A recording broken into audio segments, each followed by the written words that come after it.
di mana Bursa Efek Indonesia berencana memperlakukan short selling mulai Oktober 2024. Dewan Syariah Nasional Majelis Ulama Indonesia atau DSN MUI memberi cap haram pada transaksi short selling di Bursa Efek Indonesia.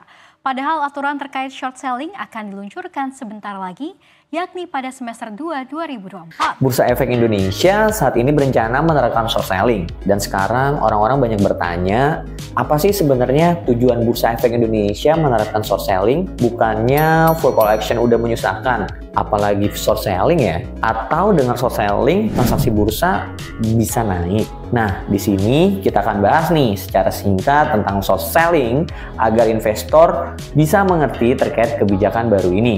Bursa Efek Indonesia berencana menerapkan kebijakan short selling pada Oktober 2024 sesuai dengan POJK nomor 6 tahun 2024 tentang pembiayaan transaksi efek oleh perusahaan efek bagi nasabah dan transaksi short selling oleh perusahaan efek. Karena short selling udah mau diterapin, di sini kita akan mengupas singkat tentang kebijakan ini ya.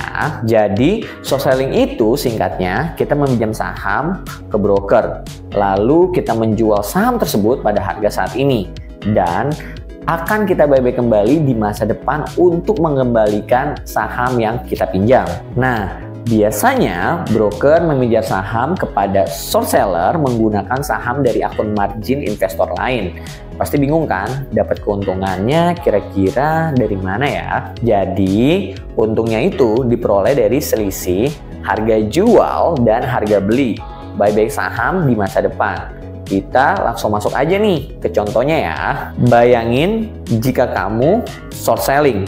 Misalkan saat ini harga saham BBCA sebesar 9.550 dan kamu ingin short sell saham BBCA di harga ini dan berharap harga saham BBCA akan turun di masa depan. Lalu cara nge-short itu kamu bisa meminjam saham dari broker sebesar 1.000 lot. Dari saham yang kamu pinjam itu, kamu akan menjualnya di harga 9.500 sehingga saat ini uang yang kamu peroleh dari penjualan saham BBCA sebesar 955 juta.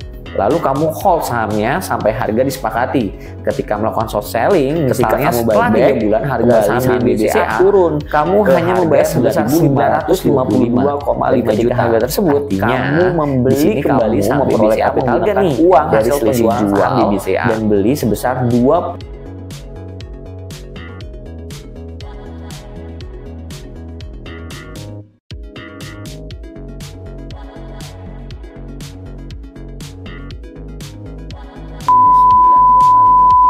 Jadi intinya short selling ini dilakukan oleh trader yang punya analisa cukup handal sehingga ia bisa memprediksi harga suatu saham untuk turun ke harga tertentu.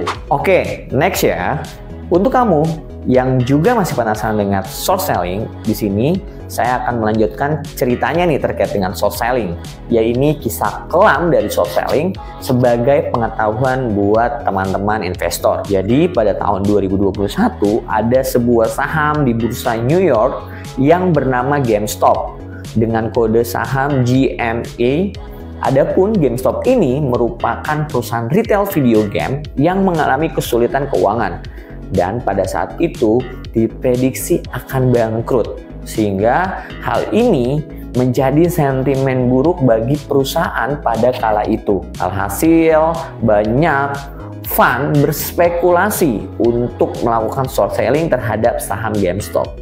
Karena proyeksi saham GameStop ini akan turun di masa depan, tetapi di sisi lain para retail malah melakukan aksi beli besar-besaran terhadap saham GameStop. Dengan pembelian tersebut, harga saham GameStop ternyata mengalami kenaikan yang signifikan dan menyebabkan short selling mengalami kerugian yang sangat besar. Para short seller akhirnya menutup posisi shortnya karena sudah merugi besar-besaran. Adapun harga saham GameStop pada awal Januari sempat menyentuh di level tertingginya di 489 US dollar atau melesat 1.700% dari harga terendahnya selama 52 minggu lalu. Dari kasus di atas, memang transaksi short selling merupakan kegiatan yang sangat spekulatif dan berisiko tinggi. Sehingga memang untuk para investor pemula tidak disarankan untuk mencoba short selling. Semenjak kejadian GameStop, Bursa Amerika Serikat melakukan melakukan mitigasi nih terhadap dampak dari short selling itu sendiri. Seperti yang pertama, meningkatkan margin recruitment atau membatasi jumlah saham yang dipinjam untuk di short. Yang kedua, pembatasan beberapa saham yang fluktuatif untuk di short, serta melakukan edukasi yang lebih masif kepada para investor. Adapun di Indonesia saat ini, bursa efek dikhawatirkan tidak dapat menghandle dampak dari short selling ini. Bahkan tidak menutup kemungkinan berpotensi banyak merugikan investor, sebab banyak hal yang akan terjadi pada sebuah saham ketika di short, seperti beban semu yang memang tidak secara langsung mempengaruhi saham, tetapi akan memberikan sinyal terhadap investor lain bahwa saham tersebut berpotensi untuk turun. Di sisi lain, memang kebijakan ini tidak relevan dengan pasar modal di Indonesia, sebab masih banyak banget loh investor yang masih belum mengerti dari short selling dan dikhawatirkan akan merugikan jika mereka ikut-ikutan tanpa mereka memahami short selling itu apa. Sehingga saat ini masih banyak yang mempertanyakan tujuan sebenarnya bursa menerapkan short selling di pasar saham Indonesia itu untuk apa sih? Apakah untuk meningkatkan value transaksi semata atau hanya sebagai pengalihan isu dari kebijakan full call option? Yuk kita lihat ke depannya, kira-kira akan ada hal yang menarik apa lagi di Bursa Efek Indonesia kita. Oke, sampai ketemu lagi di video saya berikutnya.